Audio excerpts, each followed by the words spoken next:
Түркиянын ички иштер министри Түркия Кыргызстанга ар тараптуу жардам берүүгө даяр экенин айтты. АКШдагы шайлоо Украинага жардамды азайтабы? Мобилизациялангандар согушта багынып атышат. Зеленский Орусияга 5 талап койду. Казак тилин билбегендерге жарандык берилбейби? Кемпир-абаттын берилишине каршылар камакта калды. Бул жумадагы маанилүү кабарларды мен Нурайда Жекшанова айтып берем. Медиа хабка катталып, такталган туура маалымат алыңыз.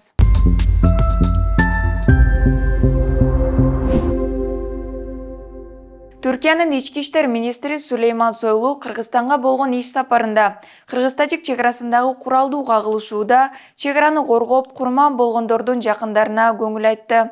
Сулейман Сойлу Кыргызстан Түркияга таянса болорун, Түрк мамлекети кандай гана муктаждыктар болбосун аткарууга даяр экенин белгилеп, колубузда эмне болсо бул сиздики деп түшүнүңүздөр деди. Түркиянын ички иштер министри дүйнөлүк процесстерди эске алганда коопсуздук жаатында кызматташуу боюнча макулдашууну ишке ашыруу маанилүү экенин кошумчалады. Андан сырткары ал президент Режеп Тайип Эрдоган кандай суранычтар болсо баарын жаза кел деп айтты деди. Сойлу Кыргызстандын ички иштер министри Уланбек Ниязбеков менен жолуккандан кийин аны президент Садыр Жапаров кабыл алды. Сойлу ата-бабаларды эскерүү күнүндө Кыргызстанда болуу ал үчүн өзгөчө сыймык экенин кошумчалады. Ал Ниязбеков менен бирге Ата-Бейит мемориалдык комплексине барып, репрессиянын курмандыктарын эскерип гүл койду. 8 ноябрда АКШ Конгрессинин өкүлдөр палатасына орто мөөнөттүү шайлоо башталды. Америкалыктар губернаторлордон сырткары өкүлдөр палатасынын 435 өкүлүн жана 35 сенатты кайра шайлайт. Учурда парламентте демократтар 220, ал эми республикачылар 212 орунду ээлейт. Айырма анчейин көп эмес. Өкүлдөр палатасын азыр демократтар жетектейт. Эгерде шайлоонун жыйынтыгында Республика партиясы эң көп добушка ээ болсо, анда демократтар партиясынан шайланып келген президент Джо Байдендин мындан аркы саясатына түздөн-түз таасир этери күтүлүүдө. Айрыкча сөз АКШнын Украинага колдоосун азыркыдай уланта береби же жардам солгундайбы мына ушунда болуп жатат.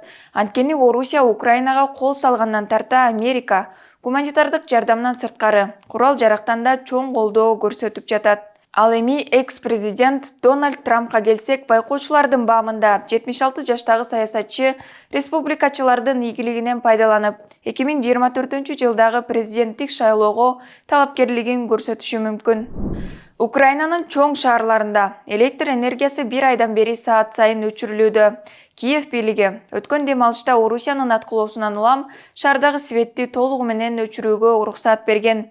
10 октябрдан бери Орус армиясы Украинанын энергетикалык инфраструктурасын 40%га жабыркатты. Киевдин мэри Виталий Кличко жаңы чабуулдар боло турган болсо, Украинанын борборунда бир эле убакта электр жарыгыда, сууда, жылуулук да өчүрүлөрүн айткан. Кличко мындай кырдаалда кышында калкты эвакуациялоодо болушу мүмкүн экендигин четке какпайт. Суук түшкөндөн бери жабдууларга күч келип жатканын Укэнерго тастыктаган.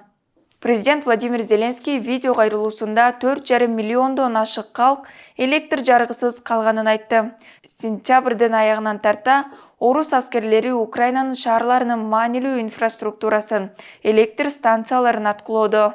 Катаал шартта жашап жаткан Украин эли бомбалык чабуулдардан кай жерде болбосун жанын сактоого аргасыз. Ошондуктан аялдамаларда бомбадан сактануучу мобилдик жай орнотулуп жатат.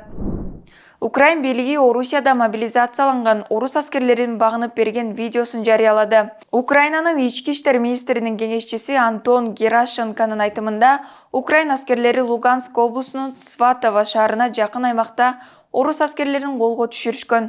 Алардын көбү Москва жана Москва облусунун тургундары болуп чыкты.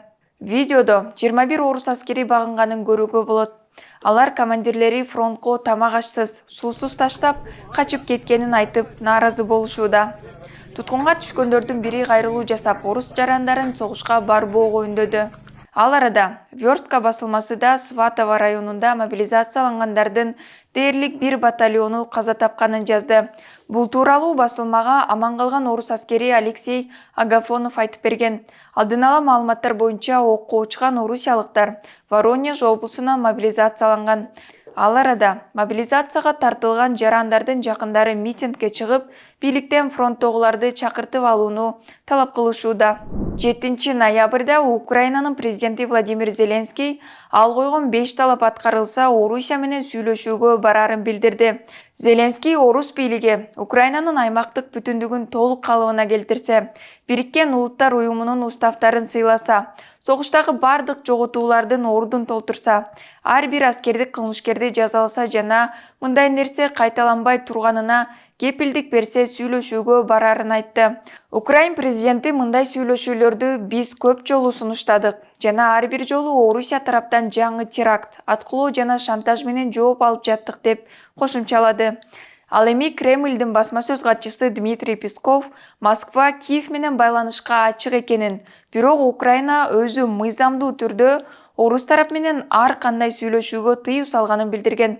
Буга чейин Москва Украинанын 4 облусун аннексиялап алгандан кийин Зеленский Орусиянын президенти Владимир Путин менен сүйлөшүүгө мүмкүн эместиги тууралуу жарлык чыгарган.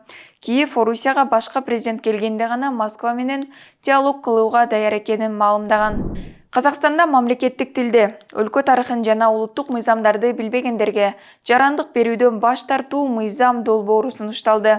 Премьер-министр Алихан Смайылов Казакстан Республикасынын жарандыгы жөнүндө мыйзамга өзгөртүүлөрдү иштеп чыкканын билдирди. Бул талаптар кош жарандуулук фактыларынын алдын алууга да багытталган. Өкмөт башчы каалоочулар казак тилин жана казак маданиятын тил борборлорунда үйрөнсө болоорун кошумчалады.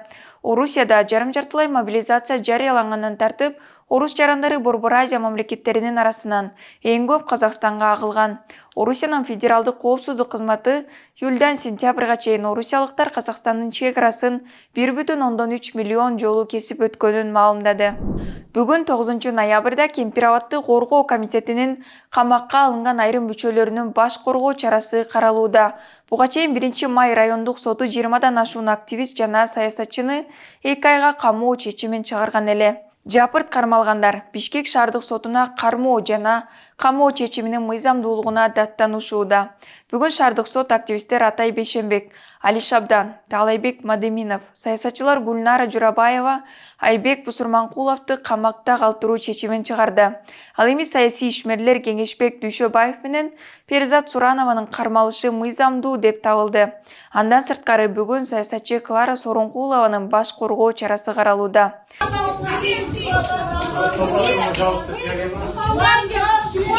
22 октябрда Кемпир-Абадты коргоо комитети түзүлгөн. Анын курамына активист, саясатчы жана депутаттар кирген.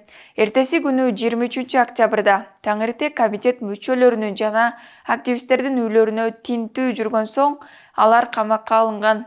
Кармалгандарга жапырт башаламандык уюштурууга даярдануу беренеси боюнча айып тагылууда. Бул аптадагы урунтуу окуялар ушулар болду. Апта аягына чейин көрүшкөнчө.